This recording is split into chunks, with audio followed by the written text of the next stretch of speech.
Juice খেয়ে অজ্ঞান হয়ে গেছে। তার মানে কি আপনার হ্যাঁ। জুসের মধ্যে আমি অজ্ঞান করেছি। আপনি আপনাকে যখন জড়িয়ে ধরছিল তখন আমি পুশ করে অজ্ঞান হওয়ার ওষুধ মিশিয়ে কিন্তু আপনি ঠিক কেন করলেন? আমি যদি এটা না করতাম তাহলে কি আপনাকে আমি ধরতে পারতাম?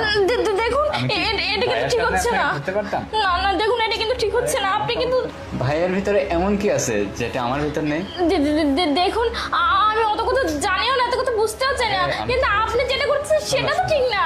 আমি বলি শোনো, আরে এমন ওষুধ মিশিয়ে দিছি না 3-4 ঘন্টার নিচে জ্ঞান ফিরবে না, ঠিক আছে? আর এই 3-4 ঘন্টার ভিতর তোমার সাথে আমি একটু না আপনি প্লিজ আমাকে ছেড়ে দিন। আরে, কিসের ছেড়ে? বেড়ে- শুনতে পাচ্ছ না? আরে দাঁড়া আমিরুল, কোথায় যাচ্ছিস তুই? নয় তুমি ঠিক ঠিক ঠিক আছে তুমি? হ্যাঁ আমি ঠিক আছি। আমার কি হয়েছিল, তুই আমার জোশের মধ্যে বিষ মিশিয়েছিলি যাতে আমি অজ্ঞান হয়ে যাওয়ার পরে তুই এই মেয়েটার সাথে খারাপ কিছু করতে পারিস, তাই না? না না না না, কিছু না। আমি যখন ওকে জড়িয়ে ধরছিলাম তুই আমার জোশের মধ্যে বিষ মিশাইছিস।